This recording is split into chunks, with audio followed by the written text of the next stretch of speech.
We're just ordinary people living ordinary lives until we see someone on TV win a $25,000 prize. Come on down. I'll play any game for 10 seconds of fame. Come on down. I'll make a deal, just let me spin the wheel. Come on down.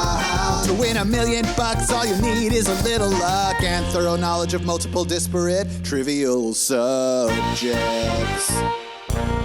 All right, welcome back to another episode of Come On Down, the game show podcast hosted by me, John Baker. And Jonathan Motney. Today's episode, we're going to talk about a show called The Joker's Wild. Another show that's had a few incarnations. It's wild. It is wild. It's also a joke.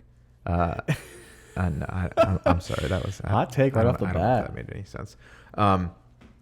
Anyway, The Joker's Wild was a show that originally aired from 1972 to 75 on CBS.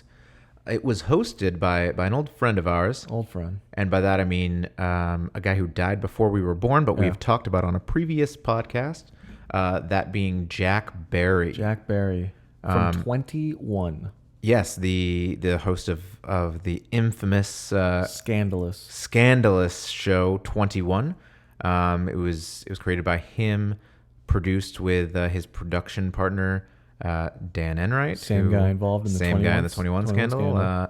As far as we know, this one was not rigged, however. It was just straight up entertaining. However, this one is similar to a casino game, so high probability it was rigged. Okay, fair enough. The deck is stacked against you, if nothing else. Yeah. So The Joker's Wild worked fairly basically. There were 5 categories per show. And they would tell you the 5 categories before the show. Those were all on a casino slot machine. Yeah. With 3 windows. And so the way the show worked was there were 2 contestants competing against each other. One contestant would pull the lever. It would... and there were the 5 categories as well as a Joker. Which was wild on each of the 3 windows, potentially. So you spun, and if whatever 3 choices came up, whatever 3 categories, you could choose any of them that came up on the wheel to answer the question.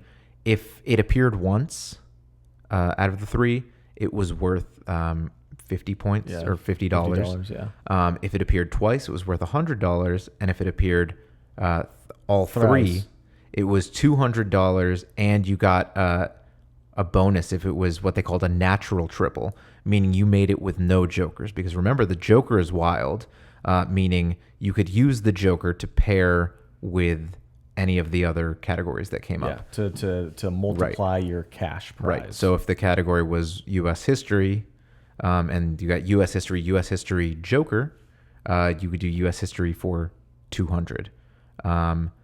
Strategically, because if you miss the question, the other person can steal. Yeah. They can answer the question and steal the monetary value. So sometimes people wouldn't want to use the Joker because if they missed it and their opponent got it right, they could get to $500 first, which won the game. So using strategy, you might not want to use the Joker. But you could use the Joker to bump up from 50 to 100 or from 100 to 200. You could also just straight up play the Joker as kind of a random. And it would just give you a different. Well, you could choose question. one of any of the categories. Didn't have to be right. It didn't have to be. If there was one with 2 and one with 1, you could choose the one with 1 if you wanted to. If you felt it was a stronger category, or again, if you were worried that your opponent gets $100 from getting it right if you miss it, and could potentially win the game. If you rolled 3 jokers, then you got a question that was completely separate, not of these 5 categories. Yeah. And if you got this question right, game over, you win 500 smackaroonies. Right. The game ends. It's over, you win. You're the champion, my friend. So that is the basic premise of The Joker's Wild. Sure. There was also a bonus round for the winner afterwards. It changed a little bit throughout the years. but for the majority of its run, it was called the Face the Devil bonus round. Yeah. So now you had a wheel with, again, the 3 potential windows on it, but now there were $6 values as well as a devil. And so it went from like 25, 50, 75, 100, 200, 250 or something along those lines, and then devil. And the goal was to spin the wheel, and you got the combined dollar value of whatever you rolled. So you roll 50, 150, 200, you get $400. Again, that math was done mentally. Thank you. You get $400. And at that point, you choose, do I want to spin again? Or do I want to stop and walk away with this $400 bonus on top of the $500 that I won from the game? And if you continue on and you roll and a devil comes up, you lose everything. You lose all the money you've accumulated to that point in the bonus round. The devil he takes all your money? The devil takes all your money. And what, does he go to a Prada store or some shit? Okay. So this has been Come On Down. We'll see you guys next week. Ruined the whole podcast.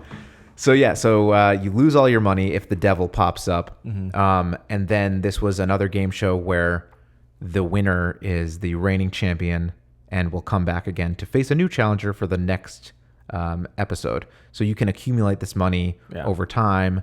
I watched, an episode where, because again, there would usually be 2 contests per episode back in these days. They got through it quickly. They cycle through the competitors. And this was on every day of the week. This ultimately had like 1,200 episodes or something along those lines. It was on forever because it originally ran from CBS from 72 to 75. It then aired in syndication from 77 to 86. And then there was a brief revival in 1990 that failed miserably and was canceled before the first season was over. And then another one in 2017. Yeah, we'll get to that for sure. And so you could come back as the as the defending champion, and you could accumulate all of this money. Again, the episode I saw, a guy stopped at like 850 because he was a coward. And then the next episode, he got to like 725 and stopped again because he was a coward. Or maybe a genius. I don't know. Yeah, probably. Sometimes they would let you, if you stopped, you'd get a free roll. It's kind of like rabbit hunting in poker. You just get like you just get to see whether the devil would have come up or not to justify whether you made the right decision. If you're ever in that situation, you always say no. You never want to know. What's the benefit? You never want. There's nothing good that can come of it. You can either go, oh, I fucked up. Yeah. Or well. Whatever, I stopped, so I did good, I guess. Yeah. But yeah, you feel a lot worse about the former than you do feel good about the latter, I think. So that was the general way the show worked. The 5 categories changed from game to game. Yeah. And they would always announce them at the beginning. And then if you won 5 consecutive games, tell them what they won, Manny. Oh, I don't know. I'm assuming it was Tootsie Rolls. No, it was a car. Oh, yeah. It was a car if you won 5 games in a row. And not just any car. What car was it? A 1973 Chevy Vega. Fully loaded, I'm sure, though. Oh, fully loaded. Okay. I don't know cars to begin with. Same. But I was curious because it didn't look, they had a picture of it. It didn't look particularly interesting or good. No, it looks bad, but it's also the 70s, so yeah. That's why I was like a Mercedes looks bad. It got me even more curious because I was like, well, does this look bad because it's a bad car, or is it just because I don't like the body style of 70s cars? Right. I Google 1973 Chevy Vega. The first response, the first result I get, it finishes my sentence, and it was, or it didn't finish the sentence, but the first response was, why was the Chevy Vega so bad? That was the autofill for Chevy Vega? That was the... Why was the Chevy Vega so bad? That's actually what I get when I Google my name as well. Why is he so bad? Why is he so bad? And here's the reason why it was so bad. Sections of the car weren't coated and would begin to rust. Is that something you don't want? Yeah, you don't want rust on a car. Got it. And I don't know much about cars. I established I don't know much about cars. I wasn't sure if rust was I don't know good if or rust bad. is good or not. Excessive engine shaking caused oil to leak into the cylinders. That sounds bad. Anything that leaks sounds bad. Correct. Leaks are not good in cars. Right.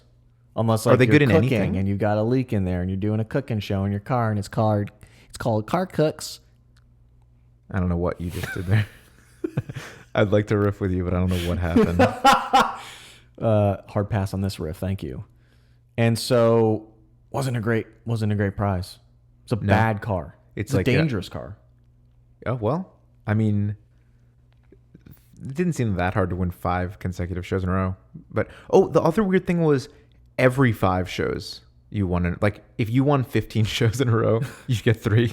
Because did you get 3 Vegas? Yeah, I guess. Whoa. They didn't know what else to do. I guess.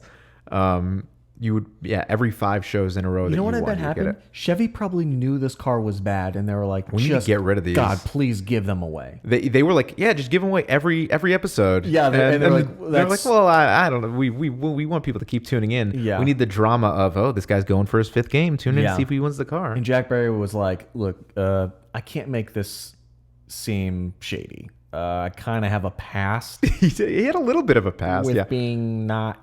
Cool. So speaking of Jack Barry's past, as we said, he was kind of the disgraced host of the fixed game show 21, and that was in the late 50s. So in the late 60s, he came up with this idea for the Joker's Wild. He pitched it around.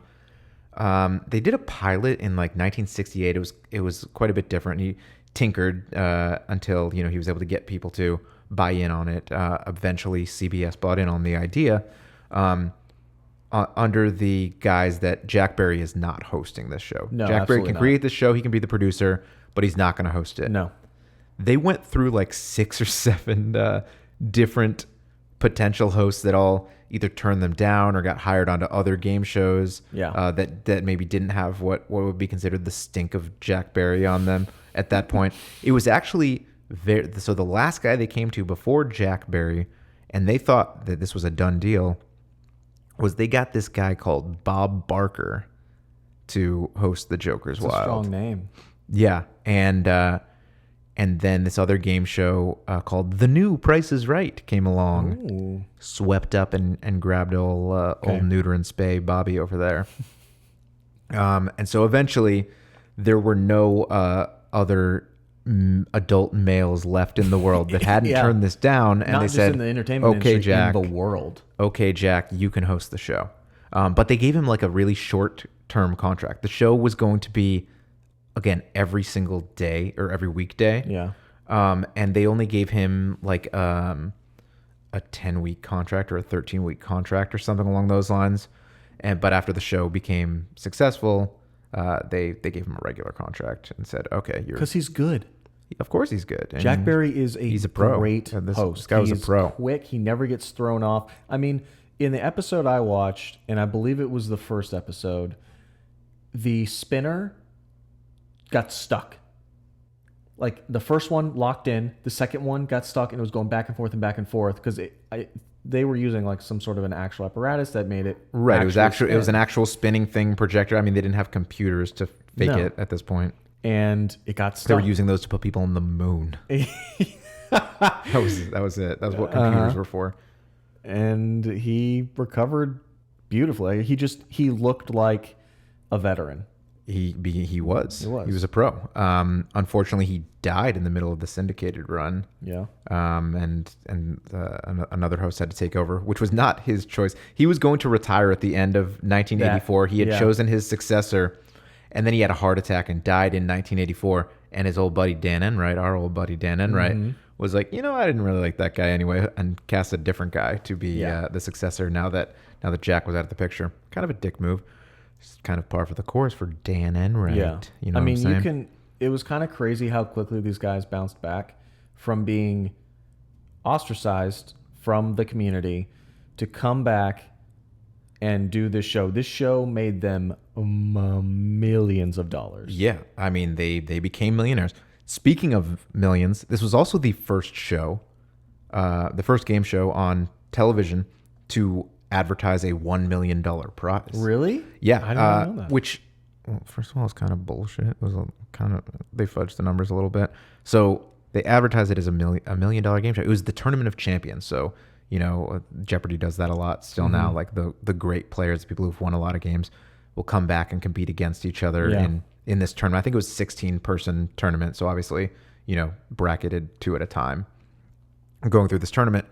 And first prize it was $1 million total, all prizes for everybody, and everybody got some amount of prize money. Okay, all 16 people. First prize was $500,000, which sounds really great. This was 1980, I think, so that's probably 2x, 3x in modern dollars, which is really good. But also, half of the money for each winner went to charity.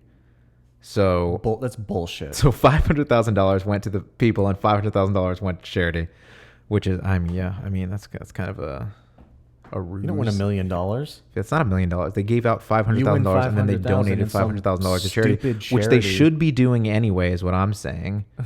I want to know that the Joker's Wild is donating at least $500,000 a year to charity. Yeah, because they're a part of my community. Exactly. So the first advertised $1 million prize, I say advertised because it wasn't like somebody won $1 million. The most somebody won was $250,000 in actuality. But yeah, they also, so there was a spin-off, a children's version of the Joker's Wild. It was called Joker. Did each one have? So Joker had 1 exclamation point. Joker. The second Joker had 2 exclamation points, and the 3 Joker had 3 exclamation points. Okay.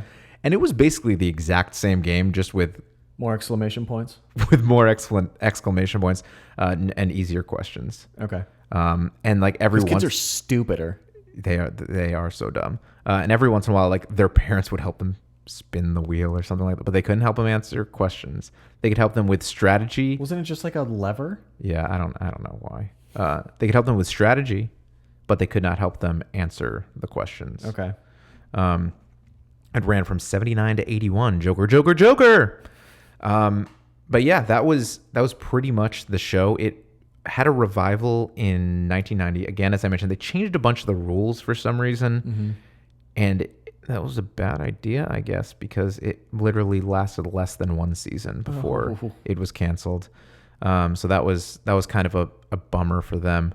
And another thing was that it featured like 1 billion announcers. I thought that was something that stood out as weird to me.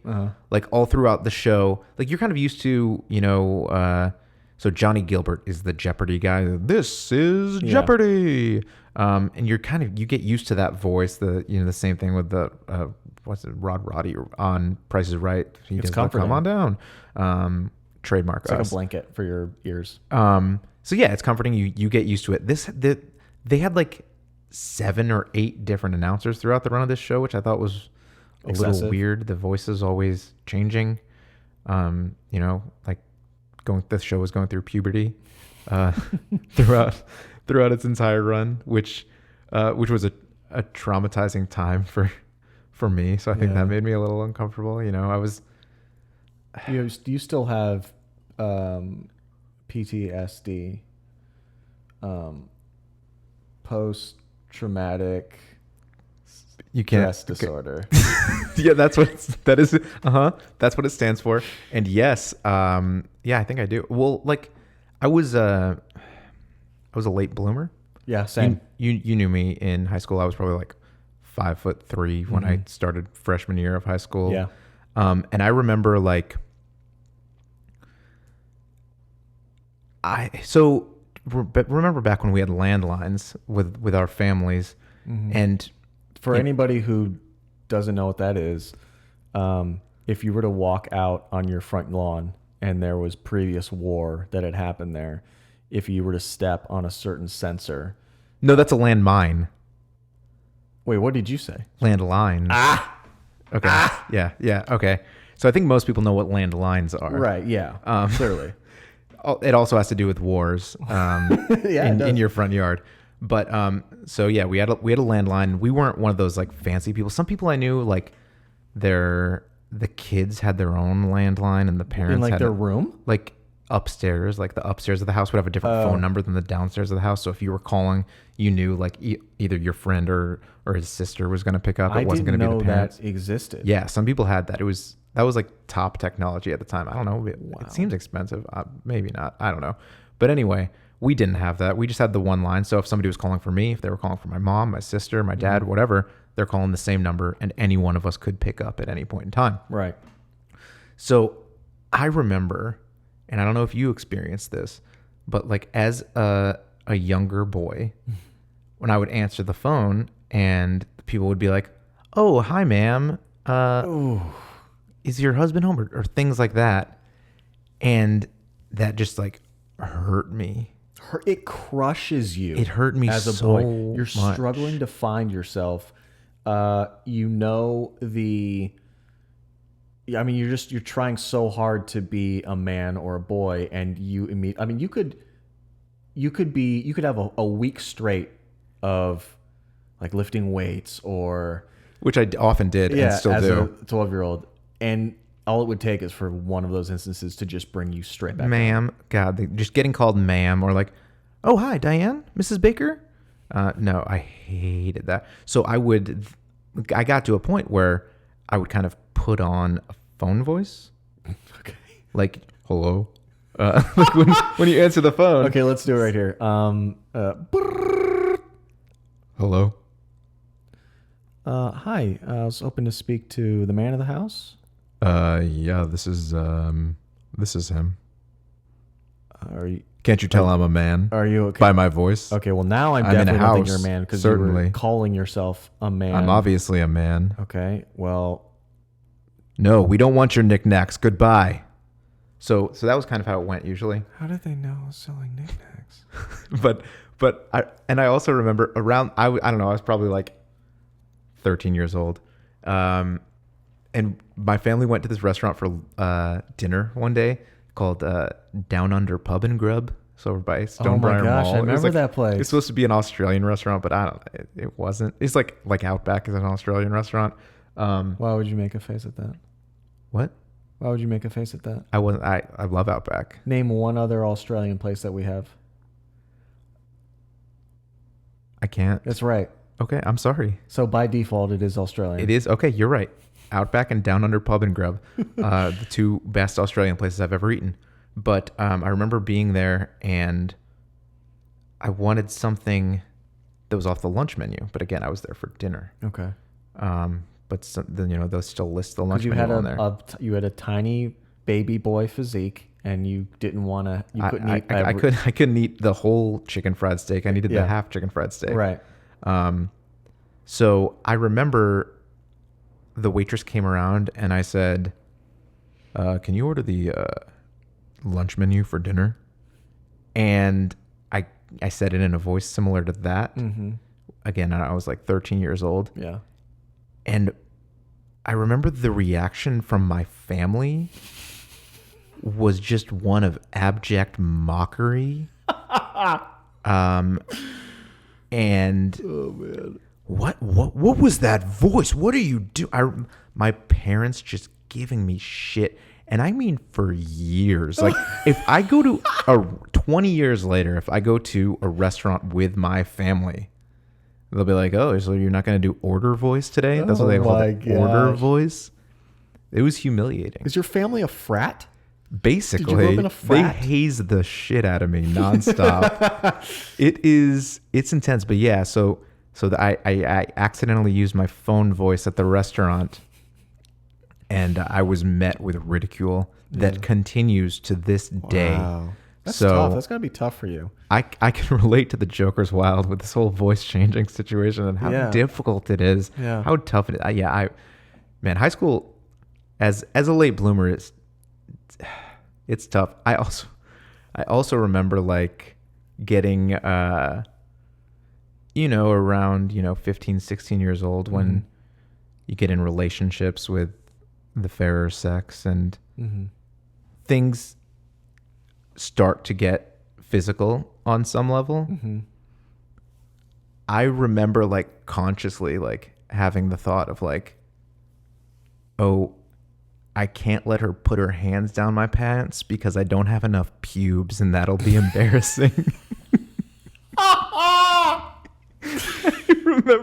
remember being like, I need more pubes before I can let a girl touch my penis because she's gonna realize there's not enough pubes there. It's so funny how your world is so small when you're a child like that, because pubes are so important to you at that point. Oh yeah. So you're like, well, obviously they're just as important. Yeah. All this girl is thinking about right now is what my pubic region is like, how it's styled. I was gonna go down, and I did, and it was great for a little bit. Not a single pube. Yeah. Ripped my hand back up, slapped him in the face, and walked out. These were the biggest concerns. People calling me ma'am on the phone and how many pubes I had. Right. That's what you deal with as a Which late I think bloomer. is important to remember and hold with you, because it's so easy to lose how you thought and how you felt as you grow up. And I think if kids ever come into play, that is knowledge you need to know is on the table for them. That's fair. That's true. And trust me, I will never forget any of these things. Okay, so sit me down. I'll be your kid, and I want you to gently ease me into the process that I don't need to worry about not having pubes. Okay. Hey, son. Yeah, Dad. What's that voice you're doing there? Oh, sorry, Dad. I was nothing. I'm good. What's up? Okay. Hey, listen. You know, I'm not judging. I was 13 years old too, at one point. Okay.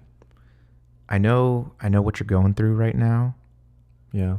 I know you're probably worried about the hair growth down there. No.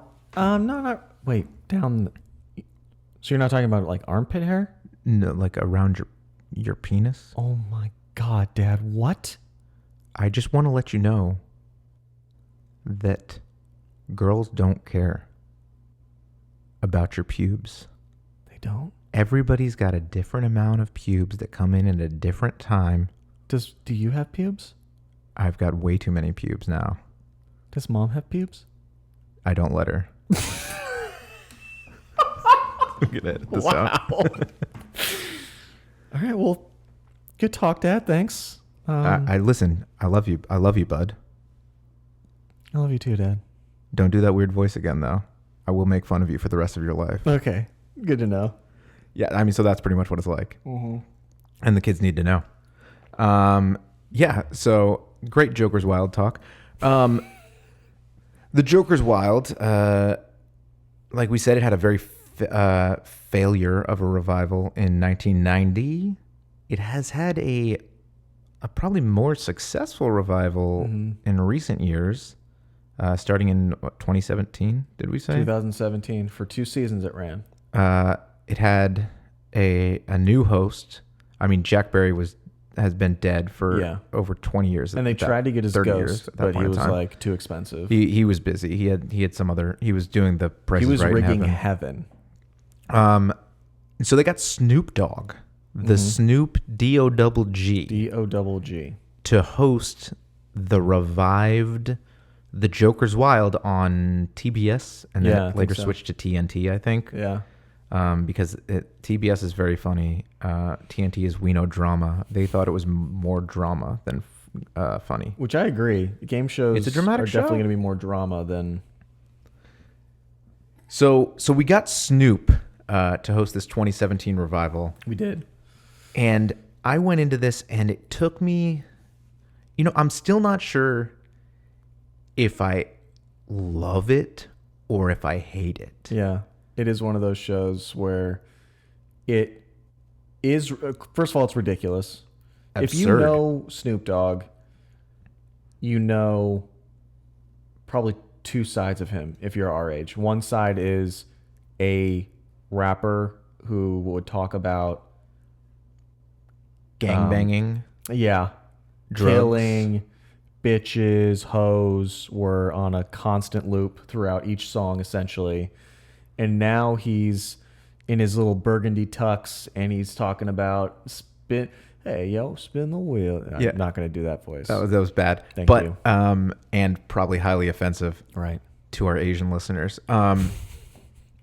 my favorite thing that he does is because this it feels very different from a typical game show. Aside from the fact that it's just hosted by Snoop Dogg, the audience is much different. It's much more of like a nightclub feeling environment. They're all sitting at small cocktail tables. Yeah. If you were doing a stand-up show or went to a stand-up show, this is exactly how it would be set up. Exactly. And the type of people in the audience aren't the type of people that you see in the Jeopardy audience or the Price is Right audience. You know, it was younger, cool-looking, fashionable people with their drinks. Snoop Dogg walks on stage with some a drink, some drink in his hand. He has every time. Legit like bourbon. Yeah, he's got on a crushed velvet burgundy. And that looked dope. It was awesome. No joke. I want that jacket like really a badly. Sweet suit. And my favorite thing that he does is when he's explaining the game show to the two contestants at the beginning. He says some variation of, I think like every episode I saw, he says some variation of, check out my big ass slot machine. Check out my big ass slot machine, which is about the coolest thing you can ever say to another human being, I think. And so this one, it's formatted a little bit differently. I mean, the general premise is the same. I think there are only 4 categories instead of 5 in this one, but there are rounds in this one. So there are 3 rounds that the contestants compete, and it starts with the money values being 1, 2, and 300, and then it doubles for the second round and triples for the third round. And each round, each person gets 2 spins and 2 questions. Again, if you get triple jokers, I don't think you win on this one, but you get like $1,000. It was bonus. $1,000. If you get the triple jokers. And then it's just whoever has the most money at the end of 3 rounds is the winner rather than the first to $500. Yeah. And the scores are generally much higher than $500 in this version, obviously. The winner advances to the Beat the Devil round. Thank God they kept the Beat the Devil. Obviously. And this time you have to get to $10,000. Yeah. And if you do, you win $50,000, which is a weird structure. I don't know why they didn't just make the numbers bigger so that you had to get to 50,000. But if you get to the 10,000, you win 50,000. Right. So that's pretty much the same setup. There's also a lot more celebrity interaction in this one. I mean, they've had a couple celebrity episodes, I believe. Yeah. A lot of the questions, they've got video clues from technology celebrities. Came into play in this one. Yeah, there was a lot of. This is what we were talking about before. Soul Train. There was a Soul Train category, but spelled SOLE, right? Like the shoe, like the bottom. So I'm thinking shoe-related questions. Sure. And it was Michael Strahan, who was a producer, or he was. He was one of the producers of the show. Okay. Yeah. And so it was him asking questions while kind of doing the Soul Train dance down. I don't know, imaginary aisle towards the camera with a giant fish wriggling around next to him. Not even wriggling. It was like a 2D picture, and it would just kind of slide back and forth. Okay, fair. And then he would say, like, what fish is this? Yeah, he would do a dance for about 5 seconds, no words. Is this a carp? Is this a tuna? And first of all, I don't know what that is. Soul? Is there another term for soul that has something to do with fish or something? Because I don't think so. I was absolutely lost trying to figure out what Soul Train has to do with name that fish. Because the category should have been name that fish, because that's what it was. The category should have not been name that fish, because that is a terrible category. But that's what it was. So name that fish is a category called Soul Train, spelled SOLE. There were other categories. There were Cheech and Chong seemed to be involved in multiple episodes. Adam Devine was involved. Aubrey Plaza was involved as a contestant on a special one and as a clue giver type of person. I didn't know that. I just saw the one where she was playing for charity as the contestant. So yeah, I mean, it was there was a lot more going on in this one. There was no stealing in this one. Yeah, it was. Oh yeah. If you miss the question, that's just it. That's the next person's role now. Yeah. They didn't get the chance to steal that dollar value from you. And then the other little wrench that got thrown in here was in round 3. you could defer the question to the other person. So if they ask you a question and you're like, oh shit, I don't know, you can be like, all right, I'm going to turn it over to them. And if they get it right, they get the money. But if they miss it, you get the money. Oh, wait, if they miss it, you get the money? If they miss it, you get the money. Dang. Yeah. So it was kind of like betting against the other person you were trying to do. So that was kind of one of the interesting little wrinkles that they threw in there. So you have to gauge how well does this person know fish. Yeah, I mean, every question, just to be clear, every question on this show is about fish. This is a fishing-centric show. This was on the Fishing Network in syndication. Mm-hmm. But Snoop is just so cool. D-O-double-G. That was the one thing, like, he might be the coolest game show host ever. I mean, he was very cool about the whole thing. You would think he's too chill for a game show, which is usually upbeat and fast and loud and flashy. And it still was flashy. It still had the big wheel spinning. That was a nice little, tension builder. But I think his personality was so opposite. I'm sorry, I don't mean to cut you off. Yeah. But it was a big ass slot machine. I'm so sorry. If you could use the proper terminology, a big ass slot machine was great. And but Snoop's was very sipping on some cognac or whatever the hell it was, just being cool. It was awesome. And then I don't know if you saw this, but in the lead up to this premiering, TBS did a 6-part docuseries about Snoop Dogg's transition into a game show host. So the dying of his career, essentially. More or less, yeah. Martha Stewart and The Joker's Wild. So they did a 6-part docuseries. It came out every Friday at what time do you think it came out? Friday, yeah. Pretty bad day for TV. This is a show about Snoop Dogg. What time do you think it came out? 2 p.m. No. 11:30. You're really bad at this. This is a show. This is a show about Snoop Dogg. It came out on YouTube, by the way. Okay. So it doesn't have to be a 30 or a 0. I don't know. Okay, it came out at 4:20 every Friday. Oh, damn it! Of course. And 4:20 was one of the number choices or dollar amounts for the big ass slot machine at the very end. The third. Beat the devil. Yeah, and they threw jokers on there, which were worth 1,000 or 2,000 or something like that. Also. Before we go any further, I just want to say real quick. I remembered. Okay. When I say Joker, what do you think of? Oh, like a court jester, a guy with the hat on. Sure. Let me hone you in even closer though, because that's great. Okay. Thank you. In a casino setting, when you hear Joker, what do you think of? Cards. Yes. Me too. Why is a Joker the thing on a slot machine? You know what's on a slot machine? Bar. Okay. Bar. You're asking the questions that nobody has an answer to right now, because that's a great question. And I think in a casino setting, I wouldn't be surprised to see a slot machine with a Joker on it, or because there's a lot of themed slot machines. Yeah, they're like the Britney Spears slot machines. Yeah. That's the only one. I'm sure Dolly Parton has that's slot the only machines. one I've seen, actually. The only slot machines I've ever seen are female singers. There's some really good ones though. Yeah. But yeah, it is a little weird that the Joker's Wild has absolutely nothing to do with a deck of cards. Now that you mention it, it's just never even crossed my mind. Because there are card games where the Joker is a wild card. That's true. In the card game. That is true. You're correct. I don't know. I don't know the answer. I just didn't understand it. All right. Well, Jack Barry, I hope you're thinking about this in heaven or hell. Probably. I don't know. I don't know if he's facing the devil.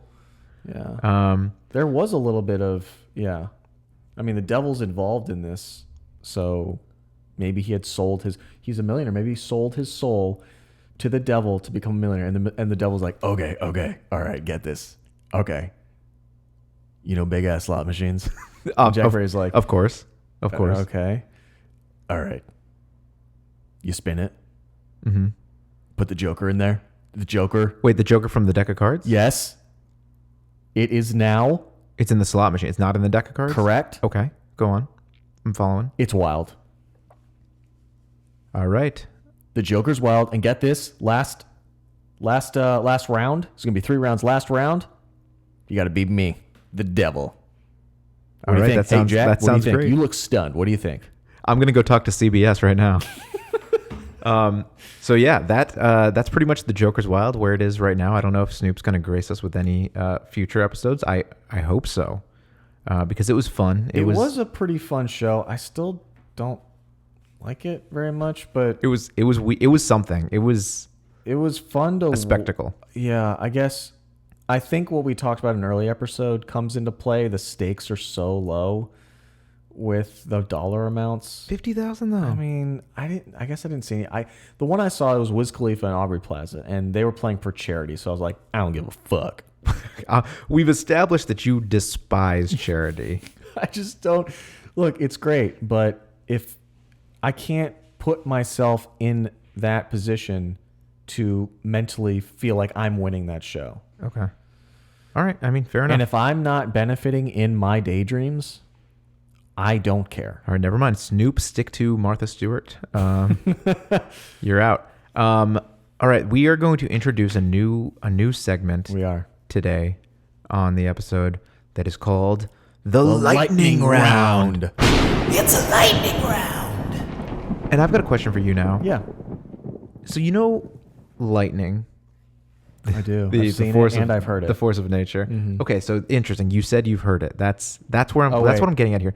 So yeah, I think I've heard it. Thunder, right? You've heard thunder. Yeah. So lightning and thunder always happen at the same time, right? The same exact time? Lightning causes thunder, as I understand it. Okay. Like lightning happens and it makes a big noise that is thunder. Okay. Is there anything else in the world that for some reason has a different name, whether you're looking at it or hearing it? Like, if you think about like splashing waves, you see a splashing wave, you hear a splashing wave. Yeah. You see lightning, you hear thunder. Aren't they the same thing? Isn't that just the sound of lightning? Why is it the sound of thunder? Well, I don't know, but when you said lightning and thunder, I think thunder as like a roll, a slow, deep like roll. Like but isn't that caused by like just like the lightning sounds bouncing off of mountains and buildings? Is it? I don't know.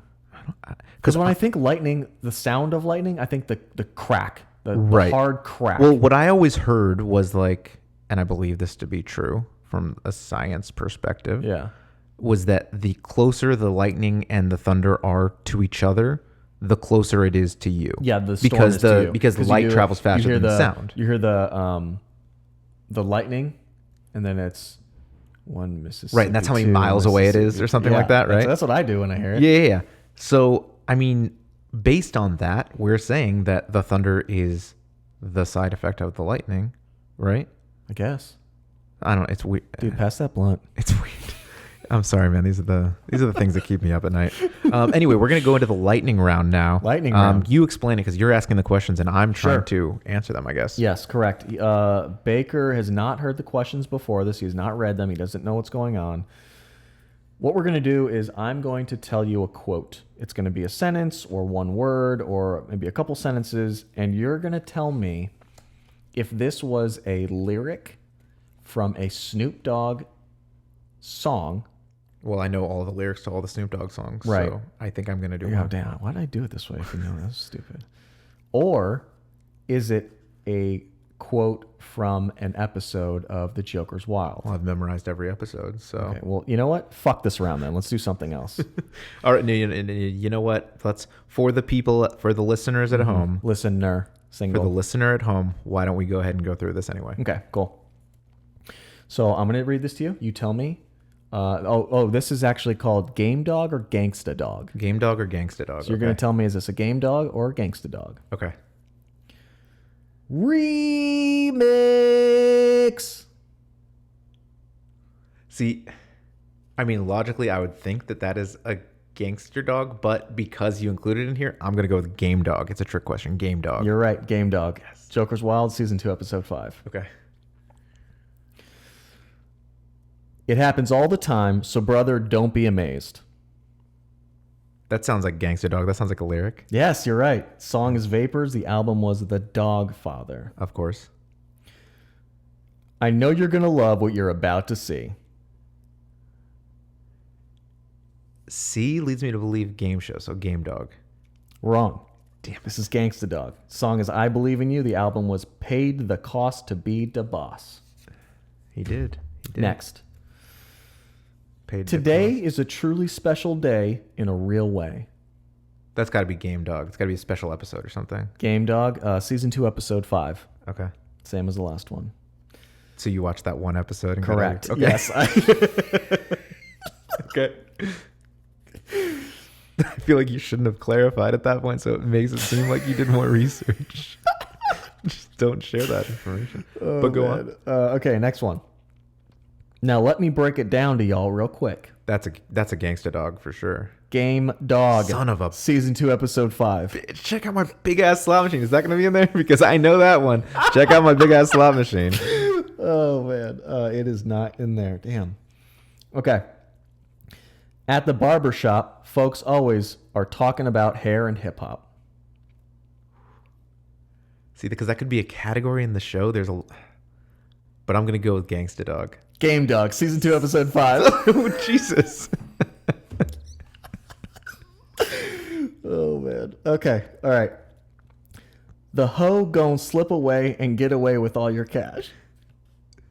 I really hope it's Gangsta Dog. I got to go with Gangsta Dog. It's Gangsta Dog. It's I Gangsta hope Dog. you didn't say that about a contestant on this show. I don't going to get away with all your cash. The song is Groupie. The album is The Dog Father. Okay. We got one more. Okay. It's for all the marbles. Now break yourself, motherfucker, for you make me. Take the 21 to another level. I come up with your ends, you go down with the devil. No room. Now roam through the depths of hell where the rest of your bust-ass homeboys dwell. I mean, I've got to go with Gangsta Dog for this one. No, it was the devil. It was the devil. Oh, shit. The devil around. Was it season 2, episode 5? Damn it. Yeah, they had to. There was bleeps, but he said All it. right, hey, fair enough. He said shit a lot, and it was uncensored. Really? Yeah, I thought that was interesting. Okay. That was Serial Killer from the album Doggy Style. Of course. So harder than you thought, right? That was a struggle. When I first because wrote he them, speaks like he raps really, in many ways. and I also read them in the most white voice I could conjure up. You did. You sounded way whiter than usual, I thought. But when I first wrote that, the bit was going to be clearly these are rap songs. And then you realized that it was a struggle. Yeah, and so I was like, that's funny for the first one, but then it's the same thing back and forth. And Jonda was like, well, maybe I'm glad you workshopped this a little bit before we put it on the show. And by a little bit, I mean a little bit. Yeah, I know. Season 2, episode 5. All right. Well, there you have it, guys. That's The Joker's Wild. Started out with Jack Barry on CBS, went into syndication, had a failed revival, and then a more recent revival hosted by the D-O-double-G himself, the Dog Father, the artist formerly, for a short period of time, known as Snoop Lion. Yes. Snoop Dogg, who's just maybe the coolest game show host since Richard Dawson. For sure that we've done on this show. For sure, yeah. All right, that is The Joker's Wild. Thanks for listening, and we will talk to you guys next week. See ya.